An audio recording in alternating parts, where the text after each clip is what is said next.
Hello, Brother Nashi, how are you? Please post my story as anonymous. This is what my boyfriend has been asking me to do, and I do not know if I should agree or if I should just completely disagree with everything that he is forcing me to do. I kindly request that you post for me and you assist me by concealing my real name because I do not want people to know me. You can call me Mpom. I am a South African woman and I am writing this story because I am so confused in my mind that I no longer know what to think of right now. I am hoping that South Africans and Zimbabweans will give me their own perspectives because there are things that I am experiencing that I do not even understand. I do not know if it is real or if there is something else that I will be failing to comprehend. My story began, it was in the year 2023. At that time, I was not working. Life was so hard for me that sometimes I would spend days without even a single rand in my account. I then met a Zimbabwean guy, a guy that was named Godfrey. To tell you the truth, I did not know him at first. I know some people, they are going to insult me, but I am just telling you the truth as it is. I was only with him because he was the one paying for some of my things. I never loved him. I had done this before, and one of my friend was the one that taught me that you can have a side boyfriend that you do not love, someone that you know love you like mad. That person will take care of you even though you really do not care about them. So when this guy kept on giving me pressure, like I told him and I said, you know what, Godfrey, I don't think that you and we can be together. And he was like, why are you saying that? And I told him that he was not my type. He had no money. I wanted someone that he had money if he was a foreigner. And he was like, trust me, even though I do not have money, but I'm going to provide for you. So to provide was his job because I never loved him. He was the one that forced me. And he said, I'm going to give you money. It was like he was renting me to be his girlfriend. Obviously, there were some emotional attachments. I told him that I did not want to see him with another girl, even though I did not love him, but still I did not want to see him dating another girl because I did not want competition and a little bit of the emotional attachment that was not there. So this guy, he was just there for me because I wanted his money. So, since I never loved him, I knew that if an opportunity was going to arise, if I was ever going to get a job, I was going to break up with him.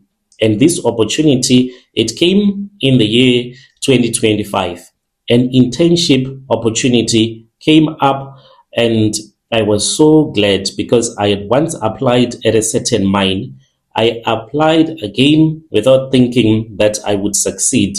Luckily enough, I was called for interviews and I was later given the job. I was crazy with happiness. When I started working, I began to feel as though my life had changed. I immediately started ignoring Godfrey's calls. When he would call me, I would simply ignore him. Sometimes he would call me and I would just leave the phone ringing. If he sent me a message, I would reply after maybe 2 or 3 days without even responding to him. Eventually, he asked me and he said that he wanted to know where things stood between me and him. It was like, Mpom, what did I do wrong to you? I just told him that I was busy, that was all. But the truth is, I was beginning to feel like I no longer wanted him, for he had served his purpose. I never loved him. I ultimately ended up breaking with him. That man, he was deeply hurt. He begged me many times for us to get back together, but I kept on refusing. I finally told him that he should move on with his life and I would move on with mine. Months passed. My job was going very well. Money was coming in. I now had a salary. And after 3, 4 months, I saw that even my bank app, whenever I would open it up, there were always this request from the bank and offers saying that they wanted to offer me this loan.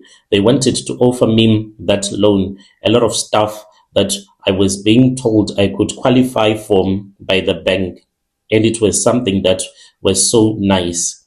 So I never even bothered to think about this guy again in my life. I started a lifestyle of wanting expensive things that I could not even afford before. In October of 2025, the bank gave me a credit card that had a limit of 150,000 rands. I felt like I was now I was a big shot. I started buying expensive clothes. I bought iPhone. I went on a small vacation with my mom. I did not even need it. I was spending money as if it had no end. Brother Nashi, my mother, tried to caution me, but I did not listen. I had no financial discipline. Straight out of university, I became unemployed, and then finally, the mind just hired me, just like that. And I had waited for a very long time to get a proper job. So when I finally got that job, I was so excited. And I wanted to show those people in the community that used to laugh at me and say that she wasted a lot of money. She went to university and she can't get a job. So I wanted to show them that, guys, you used to think that I wasted time going to university, but take a look at me now. Take a look at me now. And I was using the money that was inside of my credit card. What I did not understand about a credit card, I thought that if they tell you that you qualify for 150 and then they load it onto your account, this meant that each and every month they would always load another 150 and you keep on paying the minimum for the rest of your life. And when the card had reached its limit, it was in less than 2 months. I had been spending that money and it just got finished. I kept on saying to myself, I will pay it back.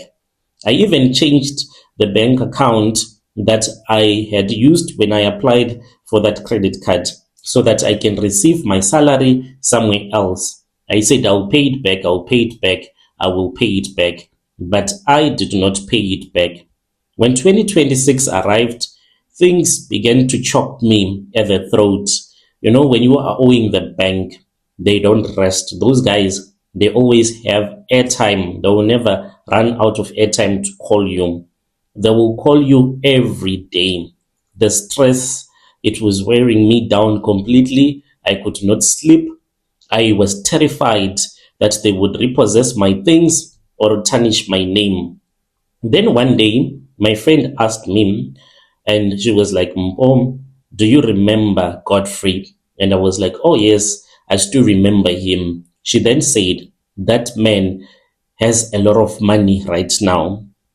I laughed and I said, it is impossible. That guy, he used to be broke when I was dating him. I eventually looked for his number. I called him. I was shocked. Godfrey did not even insult me. He was not angry at me. He just said to me, Mpo, I knew that one day you would call me. I was deeply embarrassed. We then started talking again. After a few months, he sent me some money. The money was not 500 or 1,000. He sent me 220,000 rands. I started thinking that I was dreaming. I was able to pay off all of my debts. I also bought a Polo Vivo for 60K. Godfrey even started paying the rent for the apartment that I am staying in. I then thought that maybe I had made a mistake by leaving him, so we got back together once again. But there was something else that I noticed. Godfrey His financial situation had just changed overnight. I could not understand what kind of a business that he was doing. To this very day, his money just appears out of nowhere. When I left him, he was broke, he was poor, he did not have a nice job, but all of a sudden he had money. Whenever I would ask him and say, Godfrey, where are you working these days? He will just avoid me. He would say, come on, baby, let us go out, let us go and have some fun. He would refuse to answer me completely, and I did not know that I was now dating a money ritualist. If I had known, I honestly do not know if I was going to agree to continue dating him, or maybe I was going to refuse. But with my financial situation, I really do not know. Maybe I was still going to agree to continue dating him. So he was always dodging the question. I did not think too deeply about it, because the truth is, he was helping me out to get back on my feet. I just thought to myself that maybe his business was going very well. I only realized later that he was getting this money out of thin air. The day when I discovered that he was getting this money from nowhere, he was in the bathroom. I walked in on my boyfriend. He was busy masturbating and he was holding a mirror. This totally shocked me.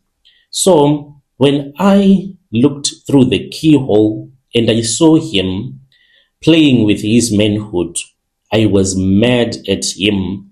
I thought that maybe he was dating another girl, or maybe he was doing a video call with another girl.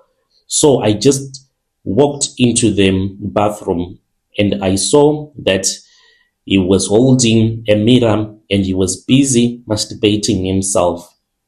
What surprised me was that in the bathtub, there was nothing when I walked in there, but all of a sudden, I saw that there was a heap of money that just appeared out of nowhere. This money just appeared out of nowhere, really. And he was angry at me. He was like, why did you walk in without knocking first? This is my privacy. And I was like, why are you doing this? Did we not just sleep together a couple of minutes ago? So does it mean that I do not satisfy you? And he said, no, that is not the case. And he just remained quiet. I was so shocked at what I saw him doing. But the money that was inside of the bathtub, it made me to think about where he was getting this money. I thought that maybe he was involved in some drug dealing. Then last week, but one, I was called into the office at work. I thought that it was just a normal meeting. When I sat down, they handed me a letter and they told me that my contract had ended, which meant that I no longer had a job.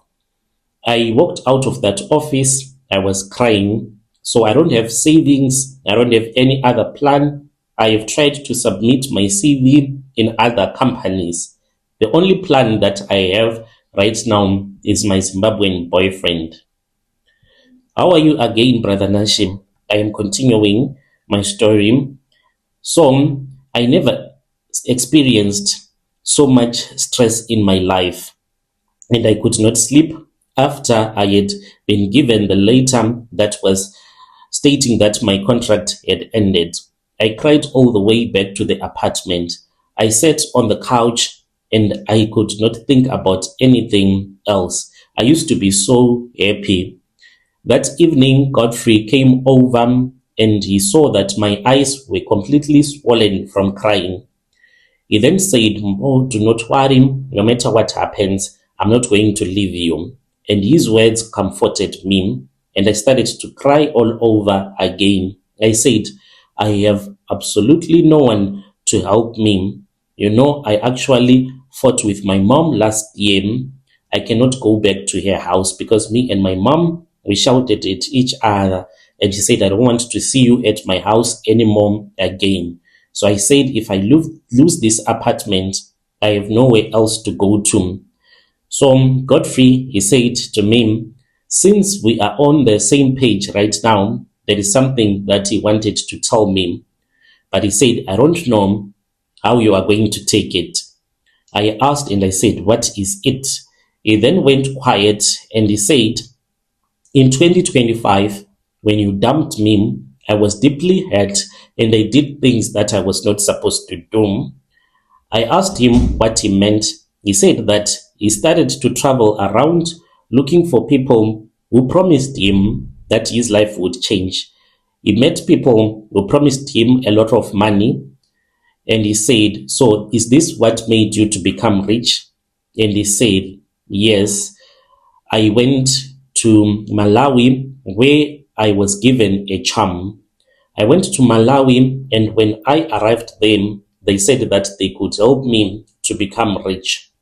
But there is a covenant that I was told that I must always fulfill. That is why I accepted you without even thinking twice in my life.